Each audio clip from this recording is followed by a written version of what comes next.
Hello there. I wrote this thing a couple weeks ago, and I haven't had a chance to record it, so I'm going to do it now. I titled it Empirical Wokeism. What happens when you remove religious values, common sense thinking, basic logic, in-group preference, and replace it with a combination of frail mid-wittedness, vacuous confidence, and suicidal zealotry? My friends, we are witnessing the greatest volume of self-destruction of our time: wokeism. It is undeniable that not choosing still remains a choice, and that this must be considered when we speak of religion. There are few people who are atheists who do not follow what essentially boils down to religious-based beliefs or morals, particular articles of faith-driven logic, often called values. Values, in whatever formulation, exist as a fundamental limitation for action and other choices, though my claim is not that these are unfailing absolutes. They are ultimately locked in through faith rather than reason, no matter how much reason we attempt to apply to them. For example, one could perform many acts which would lead to at least subjective personal gain. Perhaps murdering someone could gain you the wealth of their wallet or their other possessions, or raping a victim might give you some sexual gratification. In either case, the reason we do not do those things isn't because it is rational for us as individuals. So instead, we deny ourselves those things based on faith. That is the faith that you will be better off through that denial. It is not immediately obvious why we do it, but we can know through historical precedent and common sense that societies which allow for rape and murder collapse into a sort of existential hell. In fact, societies like this always end up collapsing. And since we as individuals benefit from the existence of society, we are actually better off in the social long run if we follow these moral values. These values are seated in religion, which developed as a way of social organization to enhance cohesiveness. The historical precedents are not necessarily written down, and really didn't need to be, because so long as the people followed the moral prescriptions brought forward by religious organizations, then the same results in the end would stand. It may even have been that the historical precedents did exist, and now all that remains are the faith-based doctrines. In either case, the direction of the ideas remains, and support the concept that particular moral values lead to a better society, while alternative value systems lead to, quote, hell, unquote. One does not need to be a theist to understand or agree with these concepts. Atheists should understand them quite well enough, and would merely define things variably. The core concepts remain the same in either case. Quote, wokeism, unquote, carries with it many aspects of religion. Firstly, it establishes the concept of original sin. It pushes the idea that white people, as a concept, not only exist as, but are born evil and oppressive, and in most cases are unaware of the problem. Wokeists thus establish a need to preach to those people, motivated by the chance to, quote, save, unquote, their souls from eternal damnation, often compelling these whites to be on the, quote, right side of history, unquote, using all means rhetorical and propagandistic to do so. There is no final redemption for whites in this case, and only through continual acts of self-denial, self-flagellation, and micro-suicide can they ever be seen as, quote, good, unquote. If they ever shirk their burden, or insufficiently self-denying, they are then seen as evil, and will be excommunicated from the woke flock. Returning back to the idea of values as a faith-based concept, wokeists reject this when it comes to carnal desires, like sex or hedonism, drugs, etc., and actively promote degeneracy, which they have rationalized as within the scope of their moral structures. It would indeed be an act of faith to hold on to the concepts of family, marriage, humility, patience, sacredness, innocence, frugality, or temperance, but we do know through logical and historical precedents that these values exist for good reason. They help to better order society and protect it against chaos and degeneration. It is obvious for most that this is the case. We have coded it in the way we talk, the way we think, and therefore in how people themselves act and react to others who shirk these values. There is also the difference between those who secretly shirk those values and those who do so publicly. On the one hand, degeneracy is limited and private, unlikely to affect very greatly the state of society, while on the other hand, one is actively pursuing to undermine society as it currently exists. The subversive nature of publicly flaunting one's degeneracy should be obvious to all, and perhaps we, even as people in the 20th and 21st centuries, can fully comprehend why our ancestors reacted seemingly so conservatively in the past. They knew better? Do we? The empty redemption narrative of the woke is one of self-denial, despite the lack of temperance or sacredness they espouse. The altruistic appearance they attempt to project as empty, as it is only done to appear virtuous, while they openly shirk all virtue. The narrative oversimplifies the nature of their ideology, boiling it down to seeking of equality or oblique fairness. They preach this openly in parallel to laughing at any notion of morality. But we have spoken enough on the lack of values and contradictions within the woke ideology. What is the source of their claimed legitimacy? What forces allow them to get away with it despite this? What is the keystone to their ideology? Is it solid and strong and unassailable? Maybe, but I will present a mind fuck for everyone reading this. Many will immediately dismiss the idea, with conviction, and will not be able to get past what will eventually become undeniably obvious. The source of their legitimacy is empiricism, and the notion that empiricism is unassailable. Empiricism is the idea that you can seek truth about the world through your senses. This means that what you can measure is what it is, and therefore is real. The strength of empiricism is that once you measure something, that measurement becomes an unassailable objective fact. I will not deny this.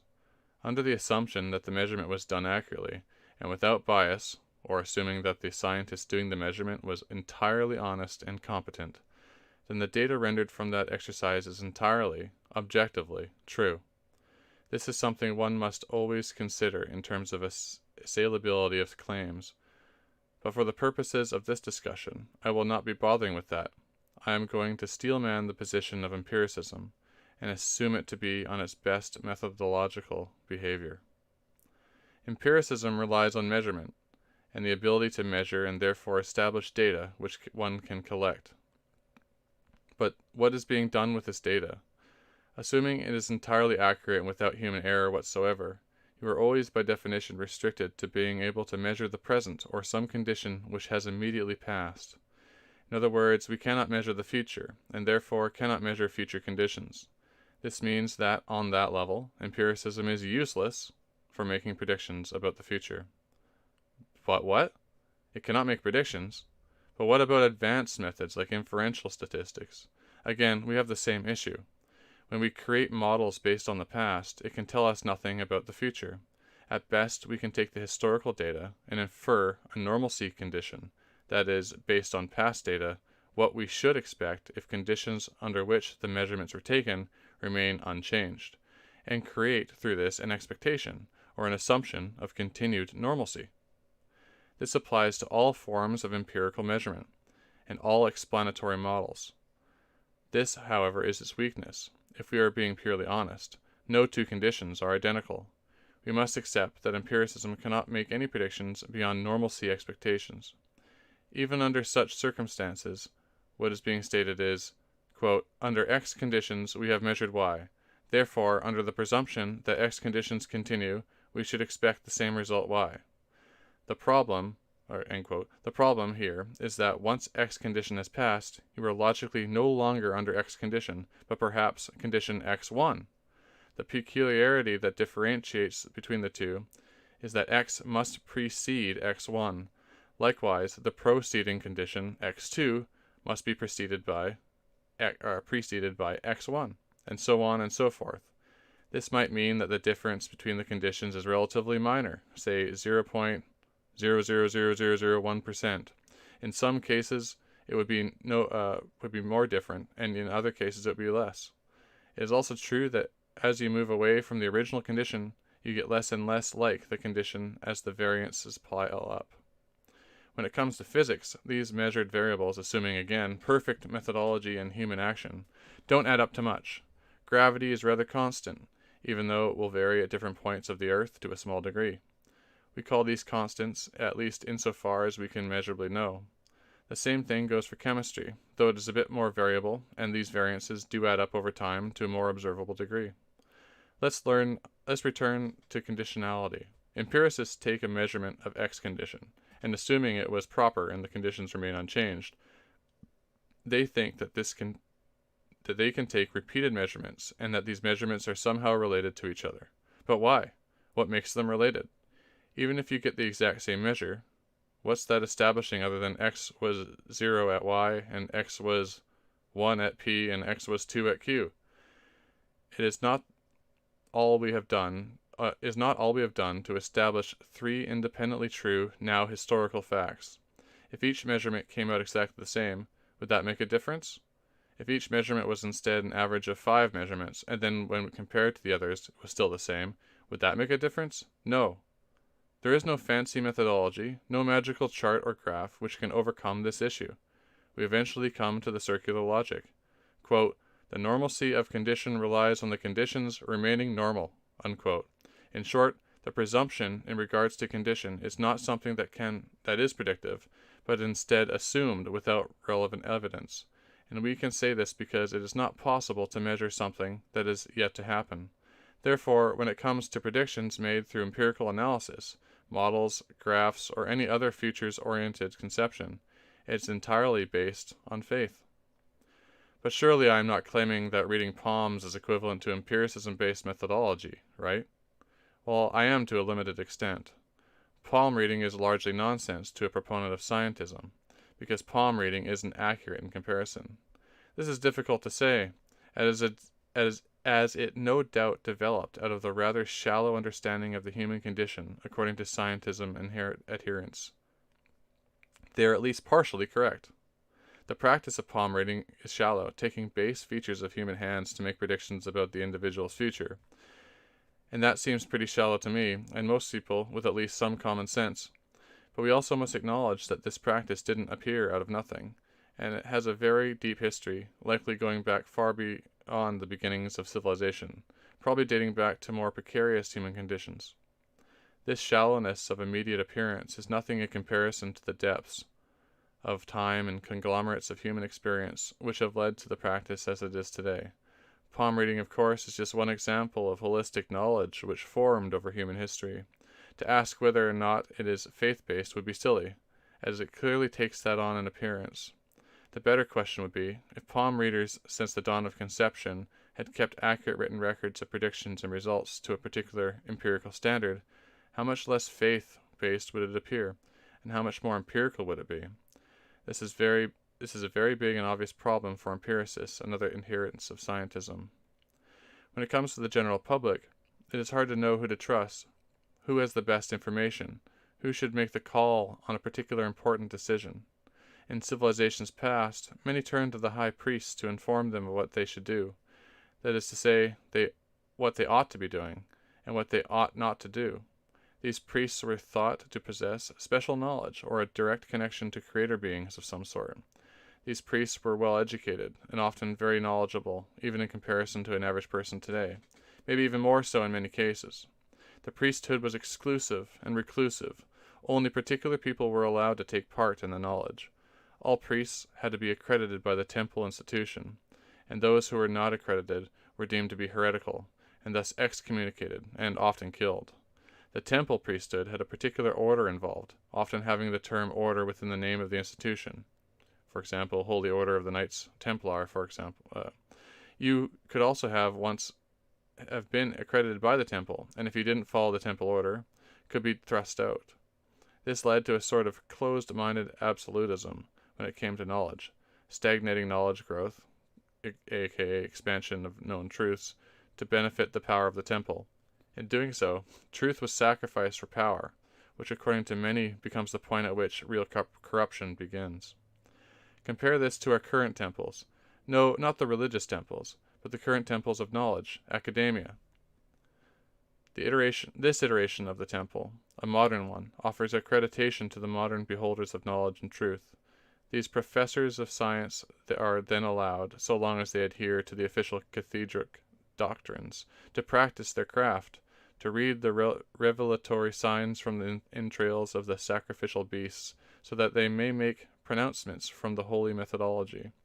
Perhaps they are unbiased on large, but it only takes a turning of the information here, a pinch of salt here, there, and suddenly a new interpretation is born. Data cannot speak for itself. It must be read into, and what better than to have it suit the narrative claims declared by the Cathedral of Scientism? What are the odds? Surely this cohesiveness just adds to the legitimacy of the craft. The reality is that it isn't just the data that is under interpretation and how it is interpreted, but why any data in particular is favored over other data. On the surface, this may seem unbiased, but this is pretty impossible to accomplish given the sheer volume of possible data, especially given that the data is limited to the capacity for humans to imagine it. What is being excluded by coincidence, accident, or on purpose? How much truth is being ritualistically sacrificed for power? At what point does the objective weight of this sin of lies outweigh the benefits rendered from accumulating power? When someone becomes discredited for holding a position counter to that of the academic cathedral, how do we know if they are being discredited over their lack of truth, rather than being discredited over their institutional blasphemy? It is from the basis of empiricism where the contemporary academy claims its legitimacy, and from which flows both its apostolic accolades, social rankings, and succession plans. It no longer holds any other authority claims as legitimate. Common sense is now seen as immeasurable, peasant folk nonsense, best disposed of quickly before it corrupts innocent minds. Religion is then seen as worthless, petty naivety. It therefore should be disposed of altogether. In fact, it can be conceptually replaced by the new apostolic academy, who by rot and measure will divine out the true path from amongst the chaos to bring it into order. Shall too it expel all non-believers and expose them for the corruption of mind, as to warn against others from choosing the wrong path. The new heresies will arise, and the apostolic order of academia will rise to face it, and whether or not they have reason held up like a shield, they will not even bother arming themselves with it, for they are in their view forged within the fires of truth. They will of course never claim divine right, but they will act as though they did. No arguments need to be made at this stage. The apostles merely point out their accreditation, and all arguments become null and void, because they possess legitimacy, perhaps not through knowledge directly, but indirectly through power. They become the authors of the new world narrative, which will guide them to the promised land. In a world of infinite potential knowledge, what is a man supposed to do? How can he function within it? Which knowledge is useful or profound? How are mortal men supposed to measure and weigh these things in any useful manner? Must we really rely on soothsaying knowledge, aficionados, to determine the correct narrative course? How do we actively avoid a ruinous path? Do you have faith in the soothsayers, the cathedral-accredited priesthood? We live in a false secular society. Most of us do not attend church. Instead, we watch the media. We don't perform experiments or do the science. Instead, we watch experts tell us how the world works. We measure the past and present and assume that means we are predicting the future, when we are just expecting things to remain under stable conditions. But there we reach the linchpin. We take most of this on faith, and most take all of it on faith. Secularism, therefore, has been subverted. It has been overrun by the human universal that is religion. Except in this iteration, there is no redemption, only retardation.